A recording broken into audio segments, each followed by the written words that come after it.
Hi, and welcome. You're listening to the X22 Report. My name is Dave, and this is episode 1471, and today's date is January 14th, 2018, and the title of the episode is, Are the American People Being Prepared for a Nuclear Pearl Harbor? Now, before I get started, I just want to make an announcement. I uploaded an interview with London Paul. It is on the YouTube channel X22 Report Spotlight. So all you need to do is go over to YouTube, type in X22 Report Spotlight. It'll bring you right to the interview. Or you can go to the X22report.com or newsentinel.com websites. Scroll down a little bit, look over to your right-hand side. You can play the video right on the site. Or go to Steemit, that is steemit.com/@X22Report, and you can play the interview on Steemit. Let's get right into the economic collapse news. Now, we've been watching this whole entire game play out between the cabal and the patriots who are fighting against the cabal. Now, we understand certain individuals, they committed a huge number of crimes. They lied to the public, and we know that the Justice Department, they are getting prepared and ready to disclose these indictments that they have.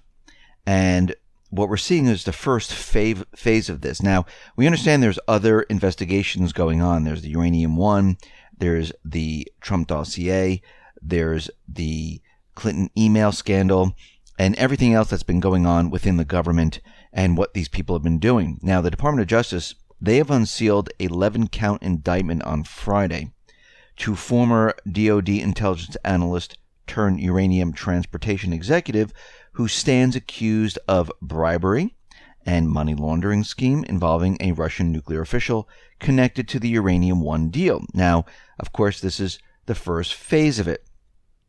Do I think they're going to just throw all of it out at once? No, I think what they're going to do is slowly ramp this up and get people used to the idea that there are certain people that have been actually really doing this.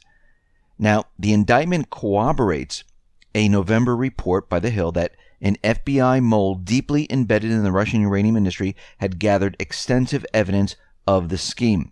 Mark Lambert, 54, of Mount Airy, Maryland, was charged with 1 count of conspiracy to violate the Foreign Corrupt Practices Act and to commit wire fraud, 7 counts of violating the FCPA, 2 counts of wire fraud, and 1 count of international promotion, money laundering.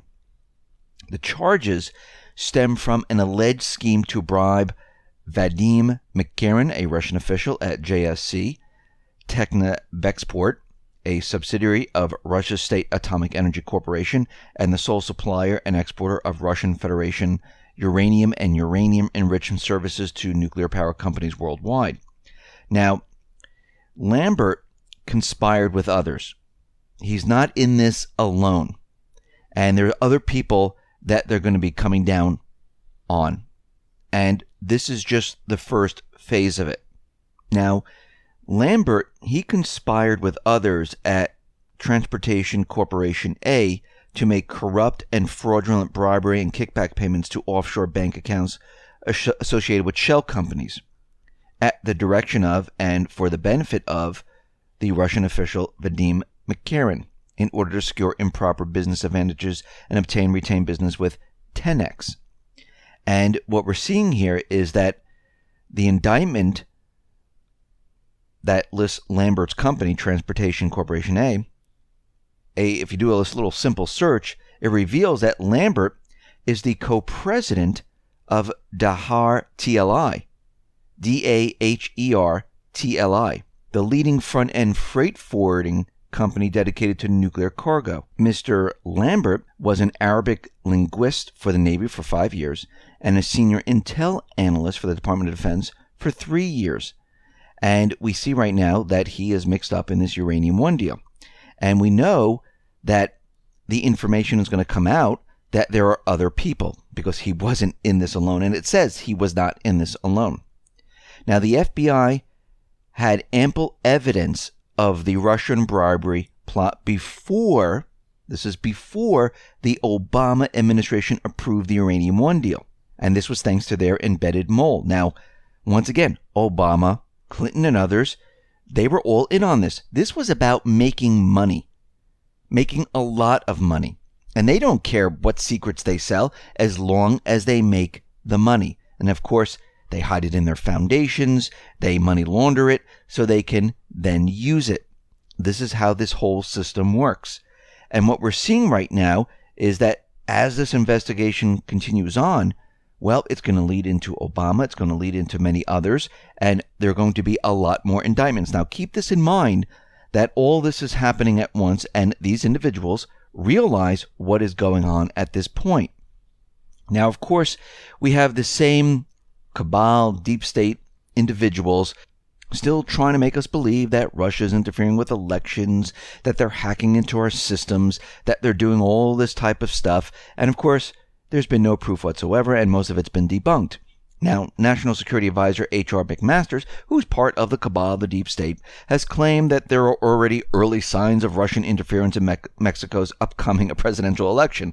Now, it didn't even happen yet, and he's saying that there's already signs of this. What is the proof of all this? There is absolutely no proof whatsoever.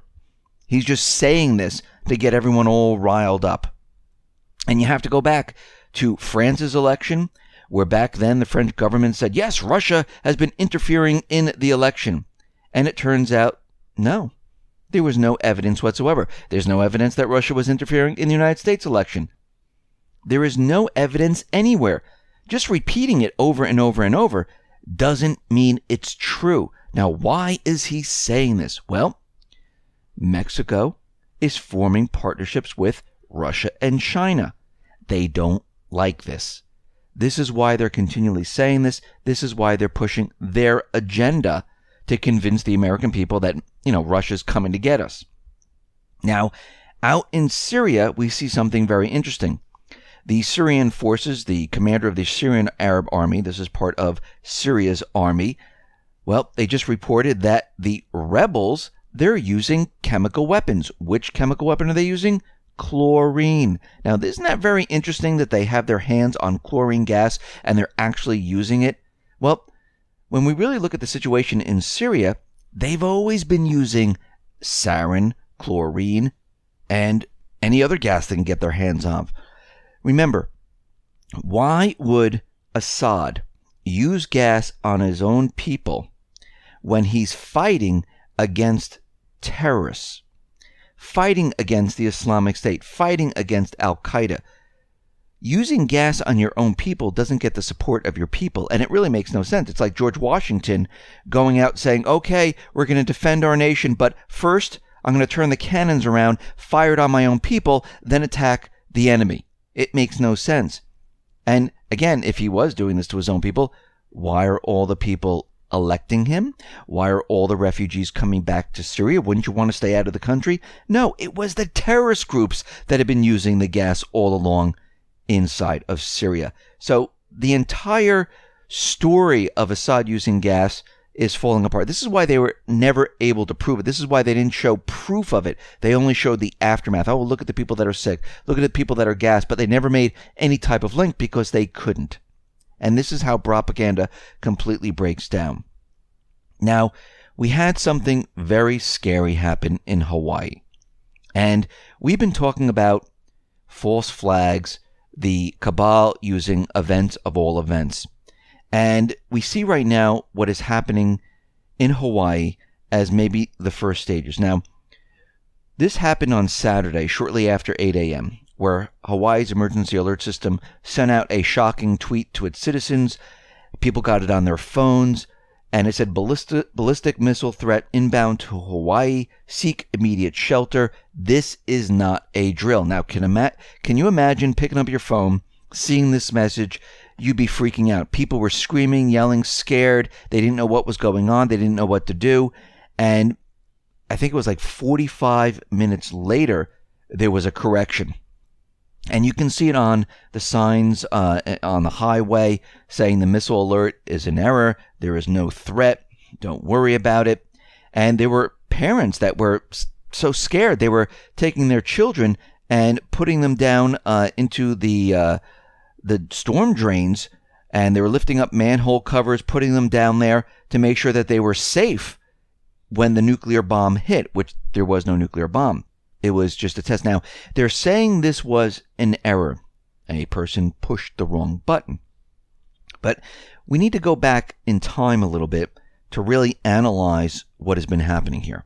Now, we know that the cabal, and we've been talking about this for a long time here, we know that they want to get us into war.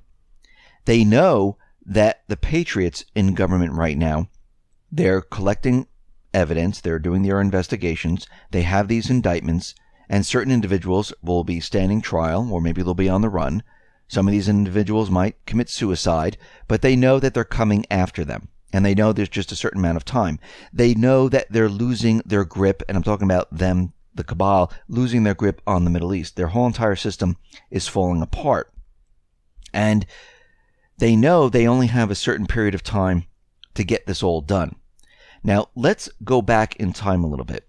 We know that they've been putting a lot of pressure on North Korea. North Korea has been firing missiles, but they've been doing this for a very long time. It's not like they just started, a couple of months ago or at the beginning of this year. They started many years ago testing their missiles, testing their nuclear program, but just recently they made it into a really, really big deal. And we know behind the scenes, they've been talking peace, trying to get the U.S. and North Korea together, but the cabal, they want war. They don't want peace negotiations. They don't want any of that. So we know that North Korea has been testing their nuclear weapons. They've been testing their missiles. And we know back in November of 2017, they tested their latest missile system that landed in the Sea of Japan. Actually, it didn't land. It broke apart. Now, that was about 600 miles away from the launch site. And they're saying it took nearly an hour to get there, and they said that it reached an altitude of about 4,500 miles. Now, the experts then came out on CNN and all the rest of the corporate media, the propaganda media, and they're saying that these missiles were able to hit the United States, Alaska, they'll be able to hit Hawaii, they'll be able to hit the mainland of the United States, and they're saying from their estimates, this missile could fly about 4,000 miles, which would be enough to reach Alaska.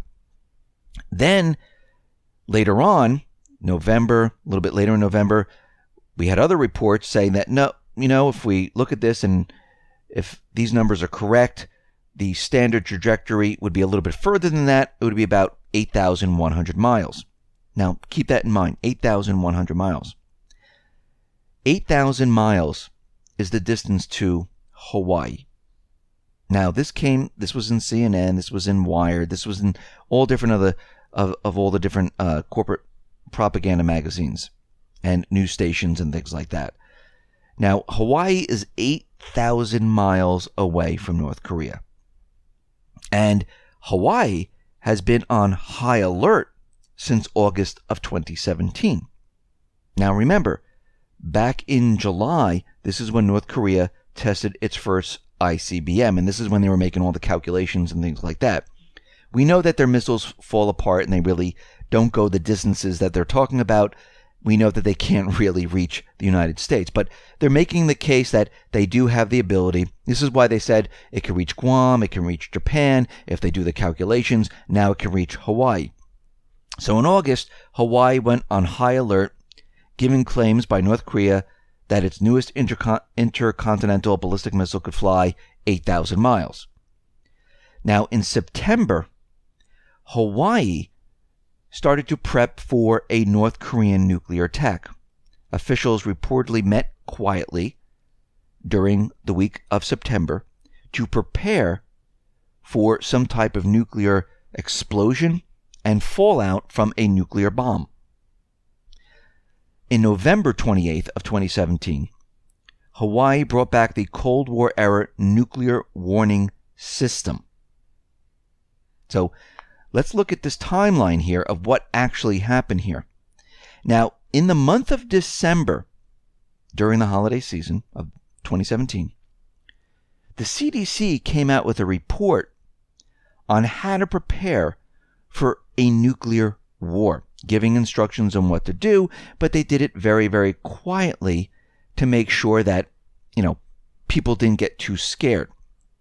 Then, in the month of January of 2018, we have this scare in Hawaii, where this message went out to everyone, and they're saying it's the wrong button? Or was it the right button to prepare the American people for what they really want to do? And it looks like they've been leading up to this, because what they like to do is they like to prep for these types of situations. They like to have drills, like we know, when they start a false flag. They like to prepare in advance. They like to give you a warning in advance. And this is not something that just happened. They've been doing this since August, where Hawaii is the first state to start to prepare for a nuclear attack. The CDC put out a report. I'm not saying there's going to be a nuclear attack, but it looks like this is what the cabal is planning to do. Why? Well, like I said, they've been losing their grip in the Middle East. Their petrodollar system is falling apart. Everyone thinks that the petro yuan is going to dislodge the petrodollar.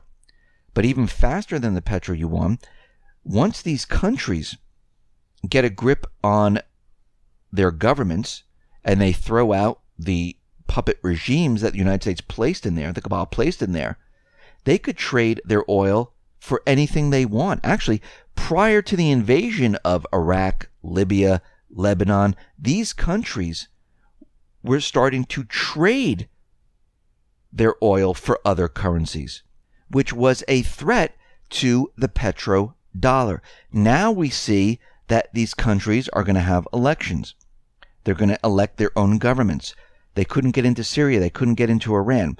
Now, what we're seeing here is the cabal preparing for a nuclear Pearl Harbor. They know in the past, which allowed the United States to get into World War II, where Japan attacked Hawaii. Here we are once again in Hawaii. And we can see that they could use Hawaii as their event, because once again, it's far enough away from the United States, but the impact is great. Now, what's very interesting about all of this is that the person pushed the wrong button. And when they pushed the wrong button, the message said this was not a drill. But it took them about, 46 minutes for them to put a correction out there. Now, once you push that button, you already know that it's the wrong message because it's going everywhere. And it doesn't take that long to see that message, especially those individuals that are working in there seeing the message go out. Why did they wait so long? Did they want the president to react? Did they want people really to believe that this was going on?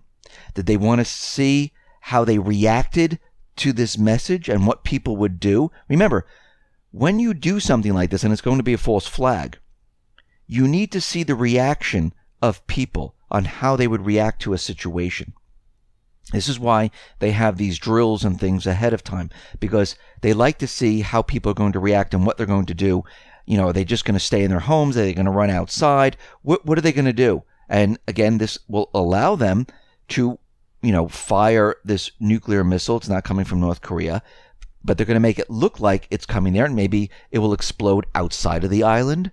Maybe a couple of miles away, because they wanted to see where people would hide and go and where would they seek shelter, and they wanted to test the reaction of individuals.